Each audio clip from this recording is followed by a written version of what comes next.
모든 더러운 것을 욕심으로 행하되. 아멘. 하나님 아버지, 다시 말씀을 듣는 자로 아버지 앞에 서게 해주시니 참으로 감사합니다. 세상을 살던 모든 것을 뒤로 하고 오직 말씀 앞에 집중하는 시간 되게 해주십시오. 우리 개인의 생각과 견해를 철저히 통제하는 시간 되게 하사 진리만 전달되는 살아있는 시간 되게 하여 주옵소서. 진리와 진리 아닌 것의 구별은 사람의 많고 적음에 있는 것이 아니라 오직 참됨에 있다는 사실을 기억하게 하사 모선을 만들어내지 않도록 우리 각자의 총명을 붙들어 주십시오. 우연히 참인 것을 따라가는 자들이 아니라 분명한 인식을 가지고 참인 것을 따를 줄 아는 우리 모두이게 하여 주옵소서. 하나님에 관한 지식은 참되며 동시에 정당한 것이어야 됨을 우리는 압니다. 참되며 동시에 정당한 하나님의 말씀만 전해지게 하사 참된 인식을 가지고 참됨을 따라가는 우리 모두일 수 있도록 인도해 주시옵기를 간절히 소원할 때 우리 주 예수 그리스도 이름으로 기도하옵나이다. 아멘.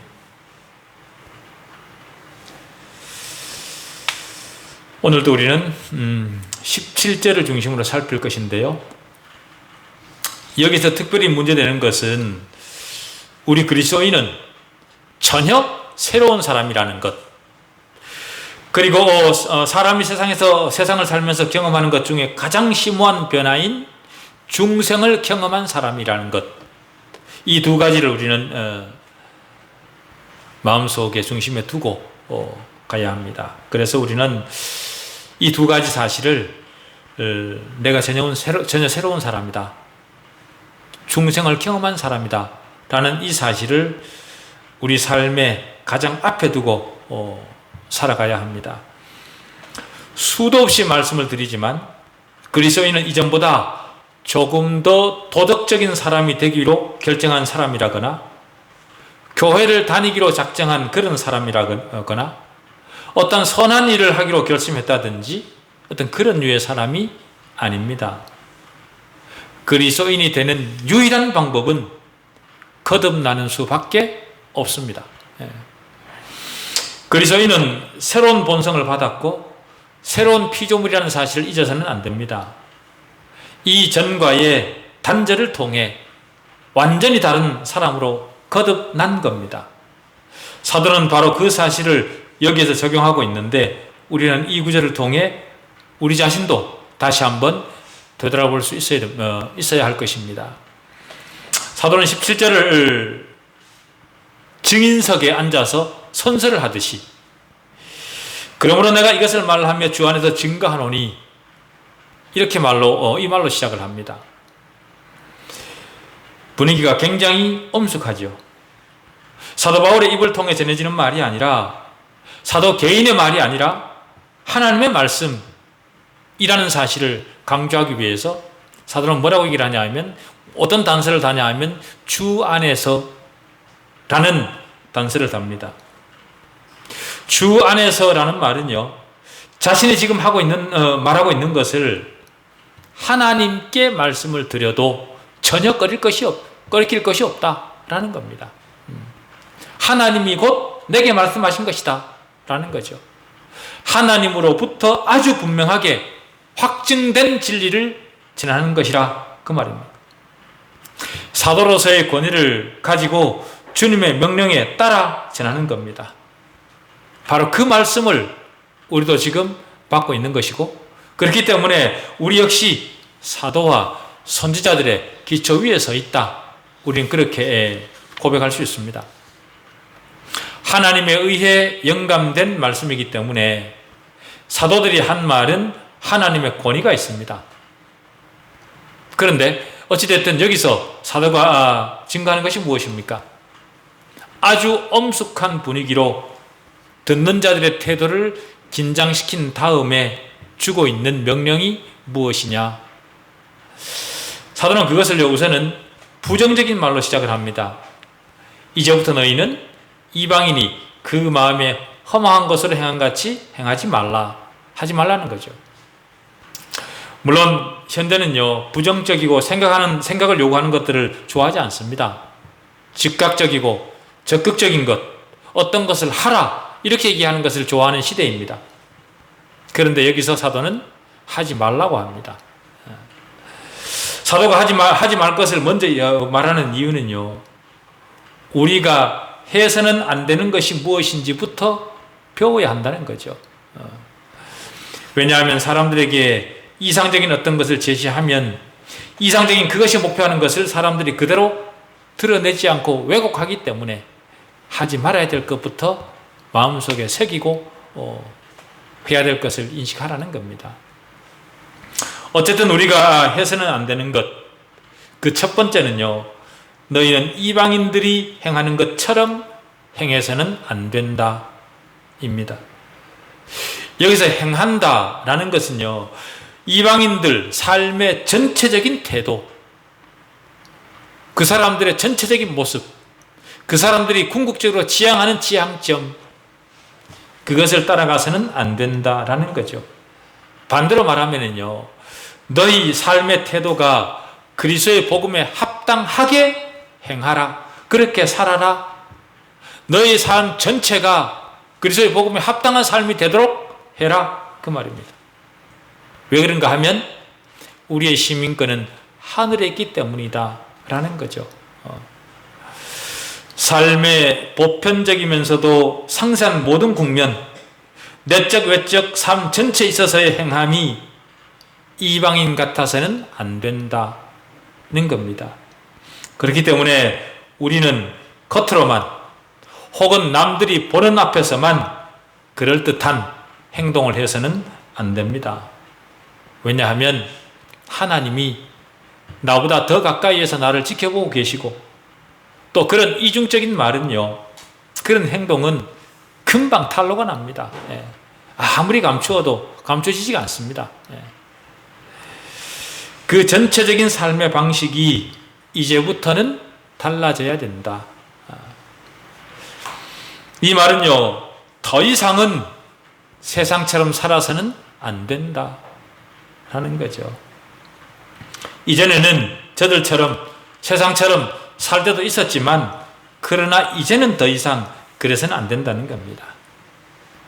왜냐하면 우리 속에 일어난 엄청난 변화 때문에 그렇다는 거죠. 네가 정말로 거듭나는 그런 변화를 경험했냐? 진짜로 경험했다면 이제부터는 달라져라. 거듭나지 못했을 때와 지금은 완전히 다른 존재가 되었는데도 지금도 여전히 저들과 똑같다면 너를 위해서 피 흘리신 주님은 뭐냐는 겁니다. 주님이 죽으신 것이 헛된 것이냐? 우리가 그렇게 묻는 거죠. 저들에게는, 이방인들에게는 미래가 없습니다. 그러나 우리에게는 미래가 있죠. 왜냐하면 이전 것은 지나갔고 새 것이 되었기 때문에 우리에겐 미래가 있습니다. 여기서 말하는 이방인은요, 비그리스도인으로서의 이방인, 한마디로 말하면 믿지 않는 자들이죠. 우리도 마찬가지지만 에베소 교인들도 이방인이었습니다. 그러나 우리와 에베소 교인들은 이제 그리스도 안에 있는 이방인입니다. 그래서 유대인과 같이 된 거죠. 전에는 소경이었지만 이제는 더 이상 소경이 아닙니다. 복음으로 거듭난 자들, 새로운 시작을 했고 새 출발을 했고 새로운 삶을 살도록 되었습니다. 우리가 그것을 선택한 것이 아니라 하나님에 의해 구별된 거죠. 누가요? 저와 여러분이. 그런 우리가 더 이상은 무엇을 해서는 안 된다는 겁니까? 이방인이 여전히 행하고 있는 것, 그것을 그대로 지금도 똑같이 행하고 있어서는 안 된다. 이방인이 여전히 행하고 있는 것, 그것을 사도는요, 그 마음에 허망한 것이라 그렇게 표현을 합니다. 중생하지 못한, 그러나 여전히 세상을 사는 이교도들의 삶, 그것은 한마디로 허망한 거다. 허망합니다. 사도가 그렇게 말합니다. 허망함이라는 말을 사도는 2장 1절에서요, 허물과 죽었다 허물과 죄로 죽었던 이렇게 표현을 했습니다.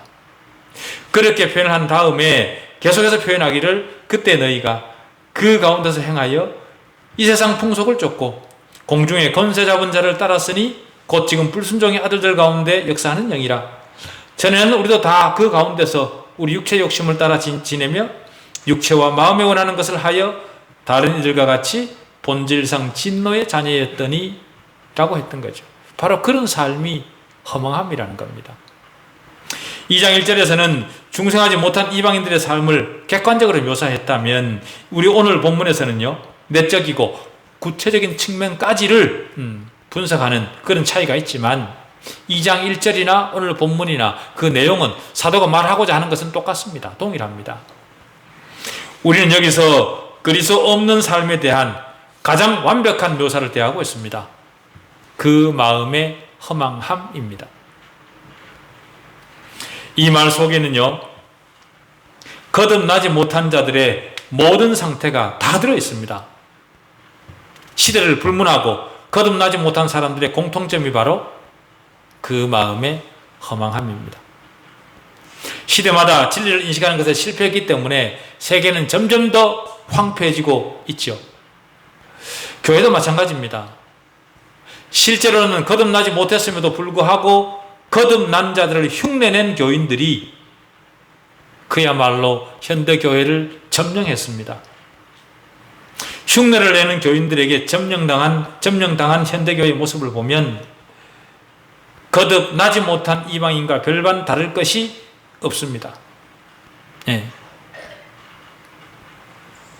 자신들의 거듭나지 못한 것을 감추려니 더 은밀해지고요, 더 교활해지고 더 말이 많아지는 겁니다. 그런 무리들 역시 그 마음에 허망함으로 가득합니다. 거듭나지 못한 자가 교회라는 곳에 출석을 한다고 해서 저절로 변화되거나 거듭나게 되는 것이 아닙니다. 그들 안에 있는 세상의 원리는요, 저절로 절대로 변하지 않습니다. 예. 우리가 사도의 가르침을 제대로 이해할 때 세상의 원리를 이해하고 변화가 되고 거듭나게 되는 거죠. 그러나 세상은 반대로 얘기를 합니다. 세상을 알아야 진리도 이해할 수 있다는 거죠. 세상을 많이 경험해야 진리의 깊이도 더 깊게 이해할 수 있다, 그렇게 얘기를 합니다. 그래서 저들은 복음주의적인 사람들에게 실천 없는 사람들이라고 비난을 합니다. 성경에 대해서는 토론하는데 많은 시간을 보내고 있지만 밖에 있는 큰 세상에 대해서는 아무것도 모르는 바보들이 바로 복음주의자들이다, 저들은 그렇게 비난을 합니다. 그러나 세상을 아무리 많이 경험하고 아무리 많이 안다고 하더라도 진리를 인식하는 것은 불가능합니다. 세상을 제대로 이해하기 위해서는요, 성경의 가르침을 이해해야 가능해집니다. 진리로 정말로 거듭나야, 진짜로 거듭난 사람만 세상을 제대로 이해하는 겁니다. 진리를 인식하고 거듭나야 세상의 허망함을 보게 되고요, 세상의 허망함이라는 말이 어떤 것인지를 이해하게 됩니다.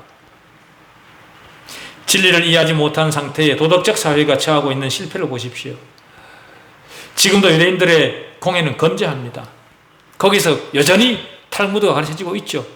구약이 가르쳐지고 있습니다. 그러나 저들의 입장은 점점 더 진리와 멀어지고 있습니다. 왜 그렇겠습니까? 그들이 진리를 인식하는데 실패했기 때문에 그런 겁니다. 저들이 그렇게 된 이유는요, 사도가 가르치는 성경적 진리를 이해하지 못했기 때문에 그런 거죠. 성경적 경건함 없이는요, 도덕적 완성은 불가능합니다. 그럼에도 불구하고 세상은 성경적 경건함 없이 도덕적 완성이 가능하다, 그렇게 큰 소리를 칩니다.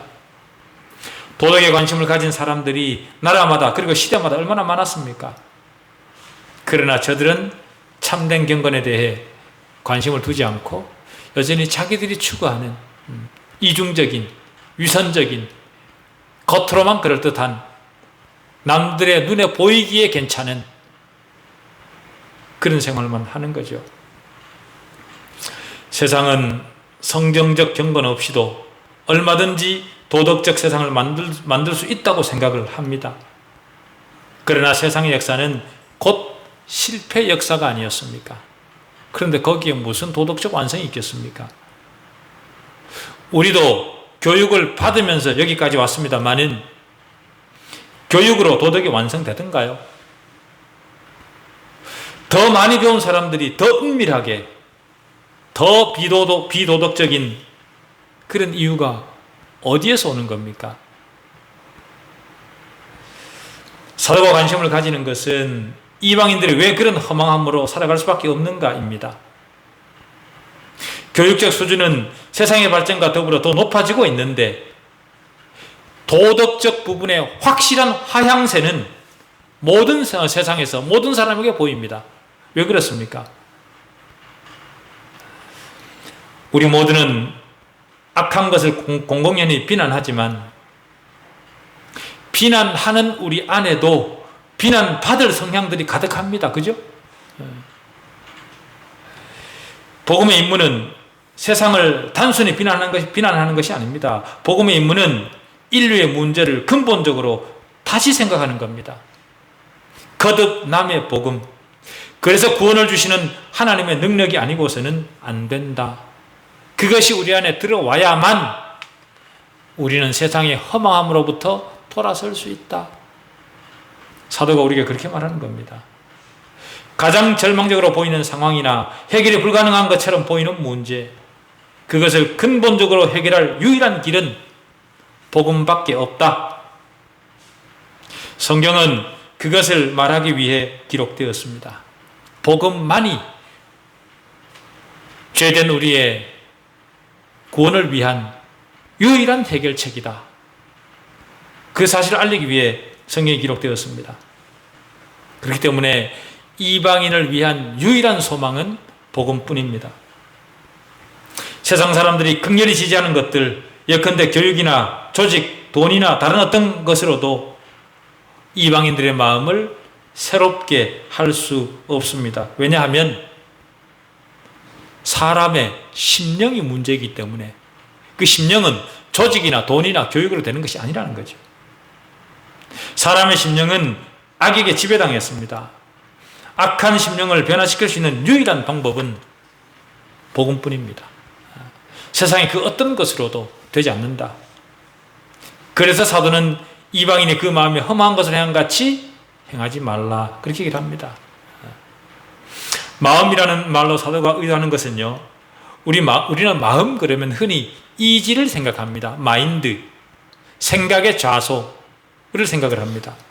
그러나 사도는 여기서 우리의 이지만을 언급하고 있는 것이 아닙니다. 왜 그런가 하면 사도는 다음 구절에서 이지를 언급하고 있기 때문에 이 마음이라는 말을 통해서 다른 것을 의도하고 있는 거죠. 즉 사도는 마음이 가지고 있는 정서적인 능력, 곧 생각이나 의지, 그리고 이치적으로 따져보는 것들, 그런 것들을 다 포함하는 그것을 염두에 두고 있습니다. 이 말은 인간의 이성, 인간의 양심, 인간의 이해력, 인간의 감동, 이런 모든 것을 다 포함하는 그런 말, 그 말이 바로 여기서 사용하고 있는 마음이라는 말입니다. 그렇기 때문에 이방인의 마음이라는 말은요, 이방인의 삶에 대한 모든 전체적인 사고방식, 그들이 삶에 대해 가지는 모든 태도, 그들이 살아가는 모든 방식, 그 모든 것을 다해서 마음이라는 말로 담아내고 있습니다. 그런데 사도는 이방인들이 그 마음에 허망한 것을 행한다, 이렇게 얘기를 합니다. 허망한 것이라는 말이 어떤 의미를 가지고 있는지 그 이해를 돕기 위해서요, 이 허망함이라는 말과 바꾸어 쓸 수 있는 그런 말을 소개를 해드리면요, 이것은 텅 빈 것 또는 절대적으로 쓸모없는 것, 목표에 이르지 못하게 하는 것, 이런 것들이 바로 허망한 것이라는 말입니다. 그렇기 때문에 허망한 것이라는 말은 목적이 없는, 초점이 없는 혹은 방향 감각이 없는 이런 뜻을 가지고 있습니다. 다시 말해 결국에는 쓸모없어서 무모한 것이 되어버리고 마는 그런 거죠. 바로 그런 삶이 이방인이 사는 세계의 보편적인 삶이다. 사도가 그렇게 우리에게 말하고 있습니다. 생각을 해보면 현대 세계의 모습을 너무도 잘 묘사하고 있다, 그런 생각이 듭니다. 그 중에서도 가장 고상한 듯, 자기가 가장 고급진 사람인 것처럼 그 지혜에 몰두하는 사람들, 그들이 살아가는 모습을 보십시오. 그들은 허영심의 충족을 위해 오늘을 살아가는 것 같습니다. 남들에게 보여주기 위한 그것을 위해 이 땅을 살아가는 것 같습니다. 사도는 그들의 삶은 빈 것이고 무모한 것이고 목적이 없는 것이고 전적으로 쓸모없는 헛된 짓이라 그렇게 말을 합니다. 그런 헛된 짓을 그리스도 안에 있다고 하는 너희가 여전히 따라가야 되겠냐, 그렇게 우리에게 묻는 거죠. 그리스도를 떠나 있는 현대 인생에 대한 정확한 묘사라 그렇게 판단이 됩니다. 그런 삶은요 끊임없이 허무해집니다. 하면 할수록 더 허망합니다. 진정한 만족을 얻을 수가 없는 거죠. 그래서 세상은 이렇게 얘기를 합니다. 이런 얘기를 하면 그 사람들은 이렇게 말을 합니다. 이런 말을 하면 좀 그렇긴 하지만 옛 시대에는 위대한 철학자들이 있지 않았습니까? 그렇게 질문하는 사람들이 있습니다. 그들이 제시한 생각과 기준은 마치 길이 없는 어둠의 세계에 섬광처럼 빛이 되지 않았냐? 그들에 의해 역사가 이끌려오지 않았냐? 그렇게 반문을 합니다. 그러나 다시 생각해 보면요, 그들이 인류의 구원을 위해 무엇을 했습니까? 사람이 살아가는 동안 잠깐 동안은 힘을 얻을 수 있도록 역할을 했는지도 모릅니다. 이 땅을 살아가는 사람들에게 처세술로서의 일부 역할을 했는지는 모르겠습니다만은 인간의 궁극적 문제를 해결하지는 못했습니다. 가장 고상한 듯한 말로 선생 노릇을 했지만 그들이 사람들을 하나님 나라로 인도했습니까? 그들의 생각이 심지어는 종교에 대한 매우 지대한 관심을 가지도록은 했는지 모르지만 그 결국은 우상을 만들고 그것들을 섬기도록 함으로써 오히려 하나님을 거역하도록 그렇게 하지 않았습니까? 사도행전 17장에서 종교적 실마리를 찾으려는 아덴 사람들의 노력을 우리가 볼 수 있습니다. 그러나 그들의 결국이 무엇입니까? 알지 못하는 신에게 라는 단을 만들어 놓고 우상을 섬겼던 자들이 바로 아덴 사람들 아닙니까? 세상에서 가장 탁월한 철학을 가지고 있던 그 헬라 지역, 그 아덴 사람들, 그들이 만든 것은 우상입니다. 하나님이라는 구체적 대상을 발견하지 못하고 하나님은 만물 안에 있다는 범신론을 믿었던 사람들이 바로 그 사람들입니다. 눈에 보이는 모든 것이 그들에게는 하나님이었던 거죠. 다양한 모습의 신을 만들어 놓고 그것을 신이라, 하나님이라 그렇게 불렀습니다. 기준도 없이 자신이 믿는 신들을 위해 신전을 지었습니다. 그들의 그런 모습을 보고 사도는 너희가 종교성이 매우 많도다 그렇게 말하지 않습니까? 여러분, 종교성이 많다고 여러 신을 향해 겸손한 태도를 가진다고 거기에 구원이 있습니까? 거기에 구원이 있을까요? 그들이 시도했던 모든 것들이 그들 나름대로는 대단히 진지한 것이었습니다. 그렇다 하더라도 그것은 무모한 것에 불과하다. 사도가 말하는 것이 그것이죠. 빼어난 철학적 수준을 자랑했지만 그들 스스로는 참된 하나님을 발견하지 못했습니다. 그런 그들에게 사도는 너희가 알지 못하고 위하는 그것을 내가 너희에게 알게 하리라, 그렇게 말했습니다. 그죠? 신앙적으로만이 아니라 이지적으로도 그들은 이룬 것이 없었습니다. 인생을 진정으로 이해하지 못했고 이 세상에서의 인생의 목적에 대해서도 진정한 이해를 하지 못했습니다. 그들의 역사에 대해서도 큰 관심을 가지고 있었지만 그들은 역사를 돌고 도는 원으로만 생각을 했을 뿐입니다. 그들은 돌고 도는 역사에 무슨 미래가 있고 무슨 진보가 있고 무슨 목적이 있겠습니까?